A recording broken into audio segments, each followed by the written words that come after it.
so what I'm going to show you here is, first I'm going to show you the actual outcome of what it's going to look like, and then I'll very briefly show you how, so to speak, how we got there. So this is, in case you haven't seen this before, this is our knowledge catalog offering. There's many things I could demo here, but in the interest of time, I'm only going to show you lineage. Again, for anything else, grab me afterwards, happy to take you through. And in here, what I'm going to show you is what the outcome of the lineage scan is going to look like, right? So I'm going to show you this particular asset. So this is a Tableau report that also happens to rely on some sources from Postgres, etc., right? So this is something that we previously unleashed Manta on as part of the IKC. And this is the outcome, right? So as you can see here, I'll make it bigger in a second.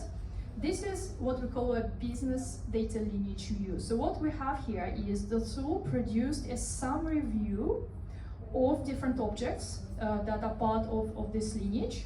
You also see here that for some of the objects, for example, tables, etc., that contribute to this lineage flow, I have quality scores and term assignments as well. So this is why we call it business lineage, right? And in here, in terms of filters and things like that, you'll see that this particular view, I can slice and dice in terms of general governance type metadata. So for example, I can slice and dice it by quality score, by tag, by classification, by all sorts of object types or whatever else.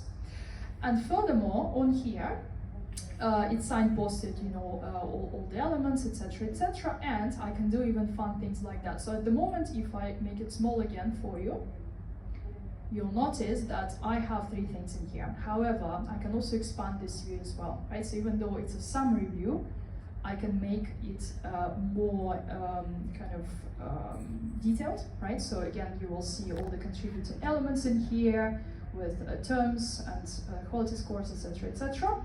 This is an interactive chart, so anything on here I can click on and navigate directly in the, to the asset, and it will take me to the representation of this particular asset in the catalog. But the second thing that will also get automatically generated is a very detailed view of the technical lineage. So for that, I have a permalink that also is stored for me in the catalog. And if I click there, it then takes me to a secondary viewer. So at the moment, this is what this design looks like, right? So if I want to have the technical view of the lineage, I basically navigate to a secondary viewer that we provide. Longer term, there is an aspiration to consolidate that even more, right? So it's going to be even more integrated. So on this view here, at the moment, in terms of the technical lineage, this is what it looks like, right? So if I go here, I can start expanding, right? So for example, I can do this. So you'll see that there are different types of objects there. We also capture all sorts of different transformations. Furthermore, for many things, if I double click, I can even see the transformation logic. All of this was automatically generated by the system. I didn't have to lift a finger. All of that was done for me. So all those handy things are already here. Furthermore, I can follow how columns flow through this particular view. By the way, I could also do it here. So in this particular case, for example, if I wanted to see how different columns flow through this whole chart, I could do it here as well, right? So it's also a feature. But obviously with the technical lineage, it becomes even more detailed, right?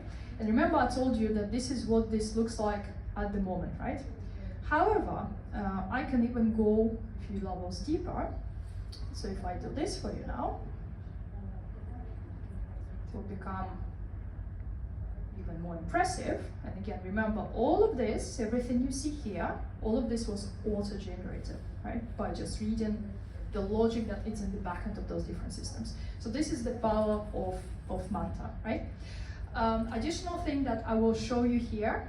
So as you saw, there are different ways for me to slice and dice and navigate the charts, both on the business lineage side and on this technical lineage view. So for example, I could choose to color it by, let's say by category instead of by resource, or by revision, by whatever else. You can filter things out in terms of resources, sources, whatever else. But also, Manta has another very powerful feature, which is called historical lineage. So the idea here is every time I perform an automatic lineage scan, it establishes a kind of a snapshot in time. But I can also compare those snapshots. So for example, I could say compare the lineage as of, let's say today or the last scan, and compare it to what it was a year ago. And Manta will be able to actually highlight for you how things changed. So I'll show a very simple example. So in this particular case, I have a couple of assets that I scanned into the system from Google BigQuery. Not that it matters, but just. And what I'm asking the system to do here is I'm going to say, I want you to compare a snapshot as of, in this case, revision 7 was a while back, so it was in November. And the latest revision that I have in here is the 26th, right? So this is the one. From here, it's all interactive, right? So I can basically pick something from here and then drag and drop it, etc., etc. So this is how you can assemble those different things. So in this case, for example, if we take, I don't know, I'll pick something random and then we'll see how it fares, right? Anyway, so you can put different things on here. And then Manta will attempt to highlight to you what changed, right? So if something got removed, it would be highlighted in red. If something is new, it will be in green, etc., etc., right? So I appreciate I picked stuff at random, so it may get really boring, right? So in this case, you see that most things are gray. That means really nothing changed. But trust me on this, if I picked something that truly changed, it would be either green or red flows on there, right? So that's the idea. And again, this is the concept of historical lineage. And by the way, I just spotted why it looks the same. It is because I accidentally was comparing revision 26 to 25, which I know in my setup it's not super exciting. So let me just try one more thing. So I'll pick 7 here and we'll recompare.